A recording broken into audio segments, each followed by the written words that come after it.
ఆత్మీయ భరోసా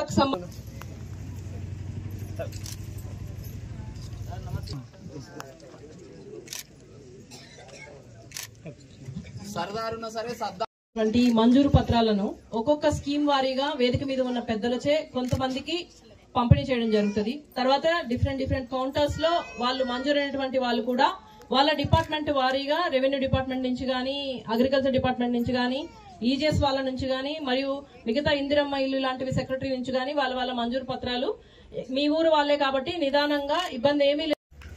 ఈ రోజు ఈ ప్రవేశపెట్టిన పథకాలన్నింటినీ స్వాగతిస్తా ఉన్నాం. నిరుపేదలైన అర్హులందరికీ మరి అన్ని ఇస్తామని చెప్పి చెప్తున్నారు. అర్హులైన వాళ్ళకే ఇవ్వాలి. ఖచ్చితంగా ఈ ఇందిరమ్మ ఇల్లు కానీ, అదే రకంగా ఇందిరమ్మ ఆత్మీయ భరోసా అది కానీ, రేషన్ కార్డులు కానీ, రైతు భరోసా కానీ వీళ్ళకి ఇవ్వాలి. కానీ ఆంక్షలు లేకుండా ఇస్తే బాగుంటుందనేది మా ఉద్దేశం. ఇప్పుడు రైతు కూలీలందరూ కూడా ఇందాక సిద్ధనే చెప్పిండు. ఎన్ఆర్ఈజీఎస్లో ఈజీఎస్ కార్డులు ఉన్న వాళ్ళందరూ కూడా పేదవాళ్లే.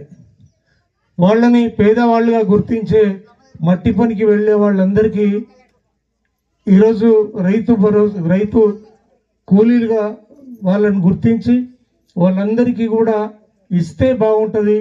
ఒకసారి ఆలోచన చేయండి అని చెప్తున్నాం.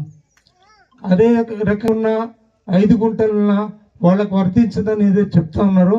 1 గుంట ఉంటే ఎంత 300 రూపాయలు వస్తాయి. 5 గుంటలు ఉంటే ఈరోజు 1500 రూపాయలు వస్తాయి. ఏం లేని వాడికి ఈరోజు 12,000 రూపాయలు వస్తే వీళ్ళకి కట్ చేయటం కరెక్ట్ కాదు. వాళ్ళందరికీ కూడా వర్తించాలని చెప్పి నేను కోరుతా ఉన్నాను. అట్లానే రైతు భరోసా కూడా ఇందాక చెప్పినట్టుగా ఆ పెద్దవాళ్ళలో తీసేసి మిగతా వాళ్ళందరికీ రైతు భరోసా ఇస్తూ, మరి వానాకాలం పంటకు సంబంధించి ఎక్కడ ప్రస్తావన లేదు. యాసంగి ఆ రకంగా బీఆర్ఎస్ పార్టీ కూడా పేదలకు అండగా ఉండి పేదల పక్షాన రాని వాళ్ళ గురించి మాత్రం మేము నిరసన కానీ ఉద్యమాలు కానీ చేయటం తప్పదు. మరి ఆ రకంగా అందరికీ ఇస్తే బాగుంటుంది. విడతల వారీగా అయినా సరే అందరికీ ఇస్తామనే హామీని వాళ్ళకి ఇవ్వాలి. మరి లేని వాళ్ళని కూడా గుర్తించాలి. ఇక్కడ వృత్తి ఒకటి ఉన్నాడు, ఆయన వాళ్ళందరినీ కోరుకుంటూ ఈరోజు లబ్ధి పొందుతున్న వాళ్ళకి సెలవు.